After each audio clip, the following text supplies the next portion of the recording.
తాజా వార్తలను అందించే ప్రెస్ న్యూస్ కి స్వాగతం.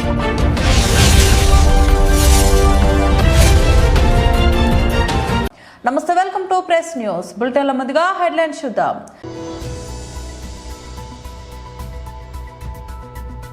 తెలంగాణ భవన్లో బీఆర్ఎస్ నాయకుల ప్రెస్ మీట్.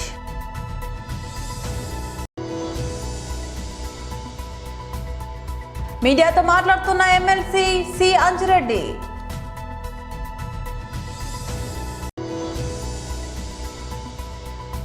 వైఎస్ఆర్సీపీ అధికార ప్రతినిధి యనమల నాగార్జున యాదవ్ ప్రెస్ మీట్. హైదరాబాద్ చేరుకున్న మెస్సీ, కోల్కతా ఎఫెక్ట్ నేపథ్యంలో ఉప్పల్లో భారీ బందోబస్తు. తెలంగాణ భవన్లో బీఆర్ఎస్ నాయకులు ప్రెస్ మీట్ నిర్వహించారు. బీసీలకు చట్టబద్ధత కల్పిస్తామని, చట్టసభల్లో కల్పిస్తామనడం కాకుండా విద్యలో, ఉద్యోగాల్లో, కాంట్రాక్ట్లో అన్నిట్లలో కూడా 42% రిజర్వేషన్ బీసీలకు కల్పిస్తామని చెప్పేసి కామారెడ్డి డిక్లరేషన్ ద్వారా హామీలకు వచ్చినటువంటి ప్రభుత్వం వెంటనే దీన్ని విస్మరించి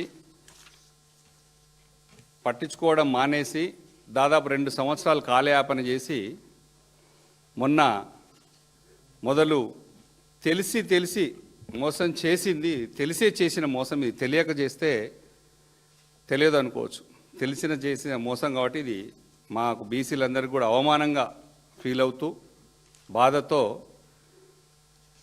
మొన్న లోకల్ బాడీ ఎలక్షన్లకు కూడా పోవడం జరిగింది. వాళ్ళకు తెలిసే అసెంబ్లీలో బిల్లు పెట్టారు, రాష్ట్రపతి గారికి బిల్లు పంపారు, ఇవన్నీ తెలుసు ప్రజలకు కూడా. ఆ బిల్లు రాలేదని తెలిసి దాని ఇంకా మూవ్ కానే లేదు, ఆర్డినెన్స్ ద్వారా గవర్నర్ గారికి పంపారు. అది అక్కడనే ఉండంగానే ఈ 2 అక్కడ ఉండంగానే జంతర్ మంతర్లో ఢిల్లీలో ఇండియా కూటమితో ఉన్నటువంటి దాదాపు 240 మంది దాకా ఉన్నటువంటి ఇండియా కూటమిని మొత్తం తీసుకొచ్చి జంతర్ మంతర్లో పెట్టి అన్ని పార్టీలతోని కాంగ్రెస్ పార్టీ ఇక్కడేదో జరిగిపోయినట్టు, 42% రిజర్వేషన్ అమలు అవుతున్నట్టు, అంతా చేసినట్టు దాన్ని మార్కెటింగ్ చేసుకొని మమ్మల్ని మాత్రం బీఆర్ఎస్ పార్టీని మా ఎంపీలు రాలేదు, ఏం చేస్తున్నారని సీఎం గారు మమ్మల్ని నిందించి తిట్టి అనేక దూషణలు చేసి మేమంతా చేసేసాం, మీ సపోర్ట్ లేదు, బీఆర్ఎస్ పార్టీ సపోర్ట్ చేయట్లేదు అని చెప్పేసి మమ్మల్ని బద్నాం చేశారు మీరు. కానీ చివరికి అక్కడే తేల్చే అంశం ఏంటంటే ఇది ఇప్పట్లో అయ్యే విషయం కాదు. బీసీలకు రిజర్వేషన్ మళ్ళీ వాళ్ళ పార్టీ కాంగ్రెస్ పార్టీ అధికారంలోకి వచ్చినాక, రాహుల్ గాంధీ ప్రధానమంత్రి అయిన తర్వాతనే బీసీలకు రిజర్వేషన్లు అమలవుతాయి తప్ప అప్పటిదాకా కావు అని తేల్చేసి బుట్ట కిందేసి అక్కడ మొత్తం ఉన్నటువంటి అవకాశాలన్నీ కూడా అక్కడ వదిలేసి హైదరాబాద్ చేరి తర్వాత మళ్ళీ వెంటనే ఒక జీవో ద్వారా తీసి ఎన్నికల్లో పోవడానికి ప్రయత్నం చేస్తే ఆ జీవో కూడా కోర్టులో కొట్టేసి తెలుసు, కోర్టులో కొట్టేస్తారని తెలుసు, ఇక్కడ నిలబడదు, అక్కడ నిలబడదు, ఎక్కడ నిలబడదని తెలిసి బీసీలను మరొక్కసారి మోసం చేసి మొన్నటి ఎలక్షన్ పోయారు. మొన్నటి ఎలక్షన్ లోకల్ బాడీ ఎలక్షన్లో కూడా పోయి ఏం చెప్పారు, పార్టీ గుర్తులేని ఎలక్షన్ పోయి మేము రిజర్వేషన్ ఇస్తున్నాం, 42% పైగా పార్టీల నుంచి ఇస్తున్నామని చెప్పి ఎలక్షన్లకు వెళ్ళారు. సరే, బీసీలను ఏ విధంగా మోసం చేయాలో బీసీ, ఎస్సీ, ఎస్టీ, మైనార్టీలు అందరినీ మోసం చేయడం, అధికారులకు వచ్చి కూర్చొని ఇబ్బంది పెట్టడం తప్ప మీ చేతిలో ఉన్న మీ దగ్గర ఉన్న అవకాశాలను బీసీలకు ఇచ్చే మాత్రం ఏం చేయలేదు, చేయరు కూడా. అది కూడా మా కేటీఆర్ గారు, హరీష్ రావు గారు, మా పార్టీ ప్రజాప్రతినిధులు మొత్తం మొత్తుకుంటే తప్ప ఈ 2 ఏళ్లలో కేవలం 2 మంత్రి పదవులు అదనంగా వచ్చినాయి. మీడియాతో మాట్లాడుతున్న ఎమ్మెల్సీ సి అంజిరెడ్డి. 100 కోట్లు వెచ్చించకం సమాజంలో అందరు నవ్వుతూ ఉన్నారు. ఏదైతే సింగరేణి కార్మికులు సుమారు డైరెక్ట్గా 72,000 మంది పనిచేస్తూ ఉన్నారు, డైరెక్ట్ ఇండైరెక్ట్గా 2 లక్షల మంది దాని మీద బతుకుతూ ఉన్నారు. గతంలో కాంగ్రెస్ ప్రభుత్వం రాకముందు మేనిఫెస్టోలో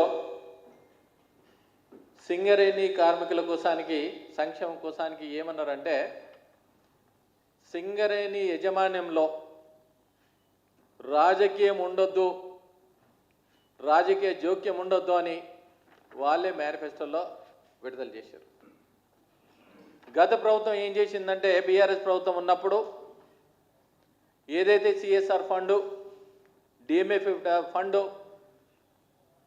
2018లో ఒక జీవో తీసుకొచ్చి రాష్ట్రం మొత్తంలో కూడా ఎక్కడైనా యూటిలైజ్ చేసుకోవచ్చు అని జీవో తీసుకురావడం జరిగింది. జీవో తీసుకొచ్చినప్పుడు వాళ్ళు ఏం చేశారంటే ఇంట్లో రాజకీయ జోక్యం ఉంటే సింగరేణిది 50 సింగరేణి సంస్థలో స్టేట్ది 51% ఉంది, సెంట్రల్ది 49% ఉంది. దీన్ని ఏ విధంగా ముందుకు తీసుకుపోవాలి, ఏ విధంగా ఉంటే బాగుంటుందని వాళ్ళు చేసుకుందని అప్పుడు మేనిఫెస్టోలో ఏం చేశారంటే సింగరేణి కార్మికుల ఏదైతే ఉందో సింగరేణితోని ఓపెన్ కాస్ట్ మైండ్స్ ఎన్నైతే 18 ఓపెన్ కాస్ట్ మైండ్లు ఉన్నాయి, 22 అండర్ కాస్ట్ మైండ్స్ ఉన్నాయి. దీంట్లో పెద్దపల్లి జిల్లా, మంచిర్యాల జిల్లా, కొమరంభీం ఆసిఫాబాద్ జిల్లా మరియు భూపాలపల్లి జిల్లా, భద్రాద్రి కొత్తగూడెం జిల్లా, ఖమ్మం జిల్లా, ఈ 6 జిల్లాల్లో ఏదైతే కోల్ మైన్స్ ఉన్నాయో ఈ కోల్ మైన్స్తోని ఈ డస్ట్తోని వాటర్ అంతా గోదావరి నది ఏదైతే ఉందో త్రాగే నీళ్ళ కోసానికి కూడా చాలా పొల్యూటెడ్ అయింది. అదేవిధంగా థర్మల్ పవర్ స్టేషన్ ఏదైతే ఉందో చాలామంది ఈ కార్మికులు ఏమవుతుందంటే ఈ డస్ట్ మూలాన లంగ్స్ మరియు ఈ ముక్కులో చాలా ఏంటంటే డస్ట్ ఎనర్జీ చాలా ఇబ్బంది అవుతూ ఉండే. మేము డిమాండ్ చేస్తూ ఉన్నాం భారతీయ జనతా పార్టీ తరఫు నుండి ఎక్కడైతే ఈ CSR fund DMF fund affected areas ఏదైతే జిల్లాలో ఉన్నాయో ఏ జిల్లాలో అయితే ఇండస్ట్రీ ఉందో ఆ జిల్లాలనే ఈ సిఎస్ఆర్ ఫండ్ అన్న డిఎంఎఫ్ ఫండ్ అన్న యూటిలైజ్ చేయాలని డిమాండ్ చేస్తా ఉన్నాం. వైఎస్ఆర్సీపీ అధికార ప్రతినిధి యనమల నాగార్జున యాదవ్ ప్రెస్ మీట్ నిర్వహించారు. ఆ తరువాత అదే హోటల్ రాజకీయాన్ని నిమ్మగడ్డతో పార్క్ హయత్కి పంపించాడు. ఈరోజు నెల్లూరు మున్సిపల్ కార్పొరేషన్ రాజకీయ వేదిక పాండిచ్చేరికి మారింది. అంటే పూర్తిగా చంద్రబాబు నాయుడు గారి రాజకీయ జీవితం కొనుగోలు, అమ్మకం, వ్యాపారం, పైరవీలు, ప్రలోభాలు. చంద్రబాబు నాయుడు గారికి ఒక రిక్వెస్ట్ చేస్తున్నా, బాబు గారు మీ పార్టీ పేరు మార్చండి. టీడీపీ అంటే తెలుగుదేశం పార్టీ అని కాదు,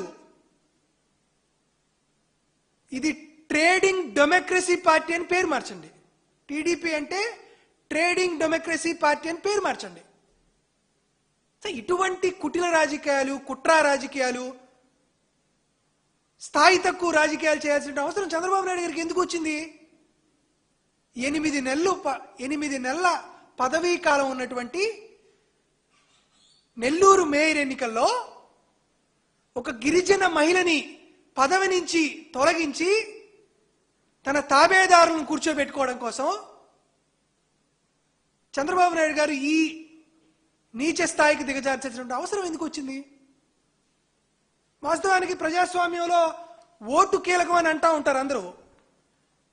కానీ చంద్రబాబు నాయుడు గారి రాజకీయంలో ఓటు కాదు, నోటు అనేది చాలా కీలకం.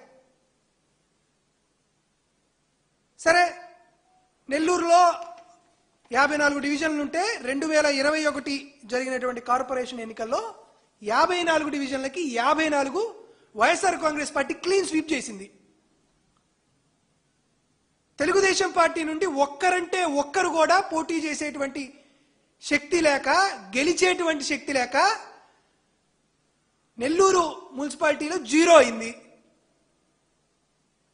ఎట్లా పోటీ చేశారా మొన్న జరిగిన డిప్యూటీ మేయర్ ఎన్నికల్లో? వైఎస్ఆర్ కాంగ్రెస్ పార్టీ బీఫామ్ మీద గెలిచినటువంటి కార్పొరేటర్లని సంతలో పశువులు కొన్నట్టుకొని డిప్యూటీ మేయర్ ఎన్నిక గెలిచారు. సరే, అంతటితో మీ కంటకావరం, మీ కడుపు మంట చల్లారిందేమో అనుకుంటే మళ్ళీ ఇప్పుడు ఒక గిరిజన మహిళని బలి పశువు చేయాలనేటువంటి ఉద్దేశంతో, ఒక గిరిజన మహిళని రాజకీయంగా అనగదొక్కాలనేటువంటి ప్రయత్నంతో అవిశ్వాస తీర్మానం పెట్టావు. ఈ అవిశ్వాస తీర్మానంలో 42 మంది సంతకం చేశారు. ఈ 42 మంది సంతకం చేసిన ఈ అవిశ్వాస తీర్మానంలో ఒక 5గురు తిరిగి వైఎస్ఆర్ కాంగ్రెస్ పార్టీ తీర్థాన్ని పుచ్చుకున్నారు.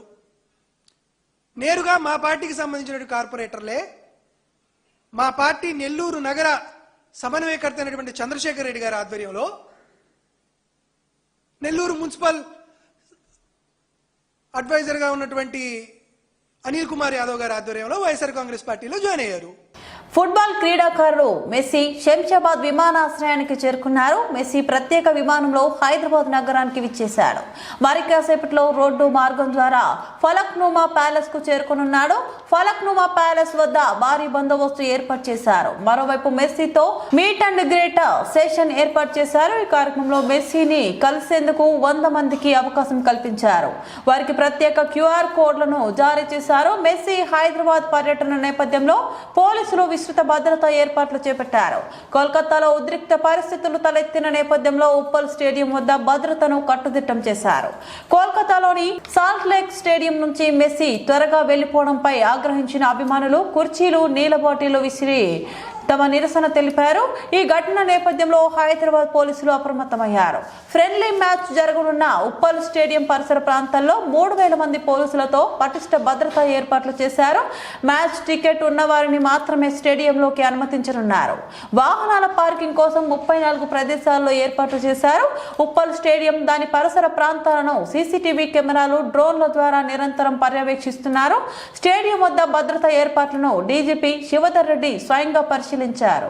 ఇటీవల ఆత్మహత్య చేసుకున్న బీసీ బిడ్డ ఈశ్వరాచారి చిత్రపటానికి పీసీసీ చీఫ్ మహేష్ కుమార్, మంత్రి పొన్నం ప్రభాకర్ నివాళులర్పించారు. కుటుంబ సభ్యులను పరామర్శించారు. అనంతరం టీపీసీసీ అధ్యక్షులు మహేష్ కుమార్ గౌడ్ మాట్లాడుతూ ఈశ్వరాచారి ఆత్మహత్య అత్యంత దురదృష్టకరమని, ఏ ఒక్కరూ ఆత్మహత్య చేసుకోవద్దని, ఆత్మహత్య సమస్యలకు పరిష్కారం కాదని అన్నారు. బీసీ రిజర్వేషన్ల కోసం కాంగ్రెస్ పార్టీ ముఖ్యమంత్రి రేవంత్ రెడ్డి నేతృత్వంలోని కాంగ్రెస్ ప్రభుత్వం అన్ని రకాలుగా ప్రయత్నాలు చేస్తుందని అన్నారు. ఎవరూ అధైర్యపడొద్దని, బీసీ రిజర్వేషన్లు సాధించుకుంటామని భరోసా ఇచ్చారు.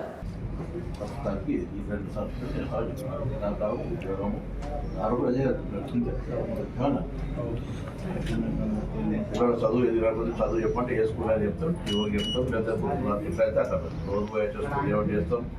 ఏడో స్కూల్లో ఎడ్యుకేషన్ సంబంధించి కూడా ఒకరికొకరు రాష్ట్రాల లెక్క తీసుకొని పిల్లల చదువుకు సంబంధించి కూడా పని కార్పొరేషన్ చైర్మన్ ఎవరు కొత్త 4 సంవత్సరాలు సంబంధించి కొత్త వ్యవసాయ పిల్లల ఎడ్యుకేషన్ సంబంధించి కొత్త మంచి చెడు మన రిక్వైర్మెంట్ సంబంధించి కొత్త అంతే కదా. అందరు ఏదన్నా టచ్లో ఉంటారు. సహకారం లేదు, రావాల్సింది కాదు కానీ బాధాకరం.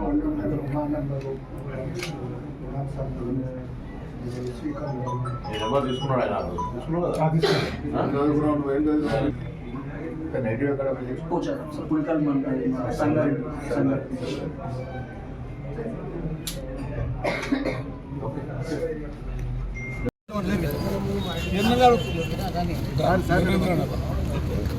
సాయి ఈశ్వరాచారి గారి మరణం చాలా బాధాకరం.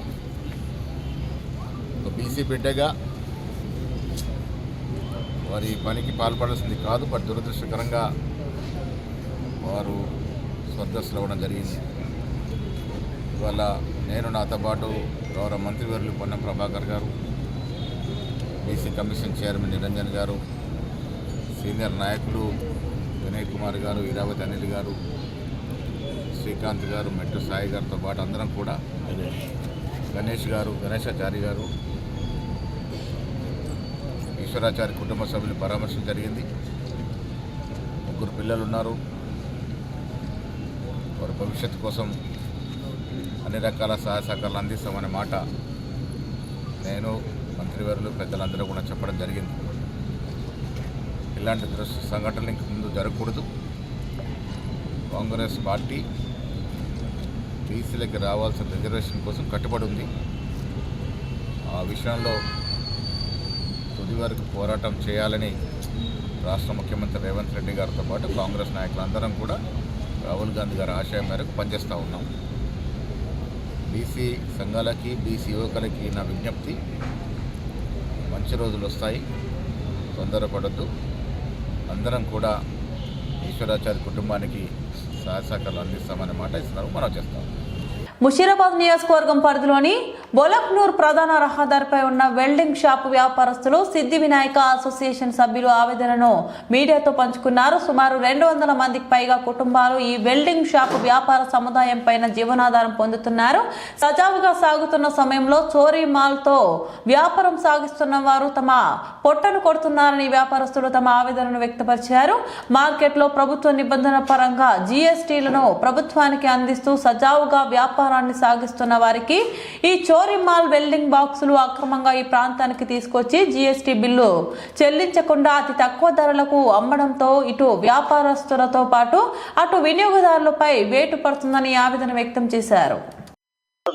బోలక్పూర్ సెంట్రిక్ మార్కెట్ లో గత 30-40 సంవత్సరాల నుంచి ఇక్కడ సెంట్రిక్ వ్యాపారం జరుగుతూ ఉంది.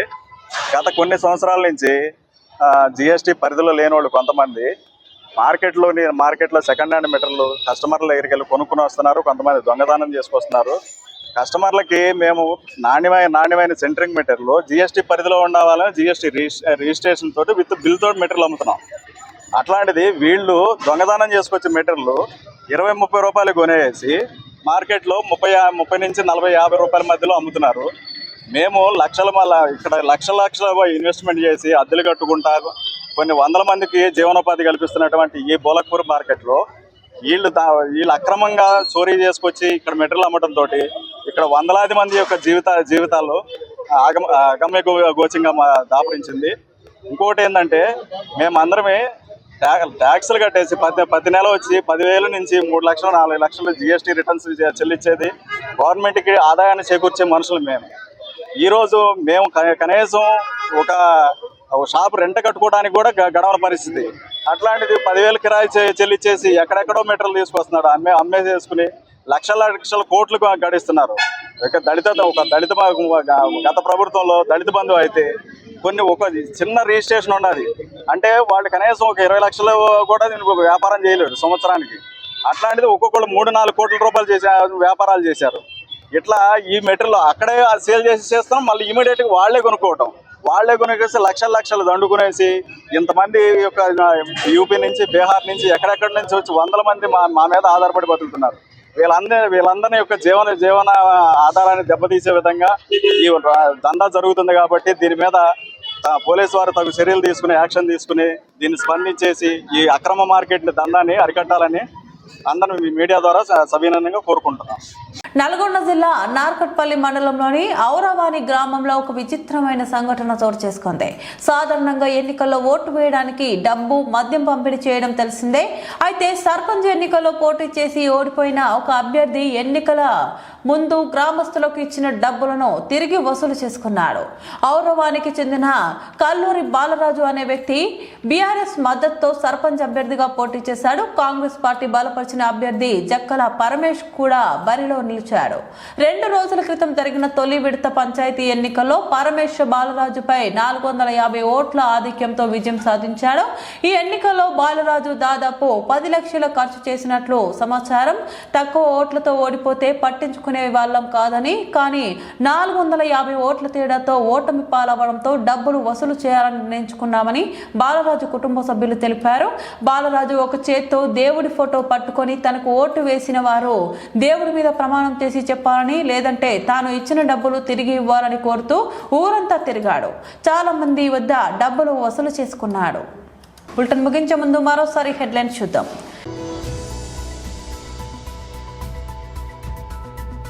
తెలంగాణ భవన్లో బీఆర్ఎస్ నాయకుల ప్రెస్ మీట్.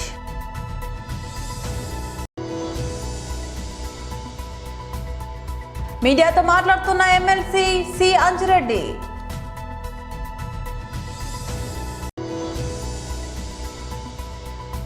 వైఎస్ఆర్సీపీ అధికార ప్రతినిధి యనమల నాగార్జున యాదవ్ ప్రెస్ మీట్.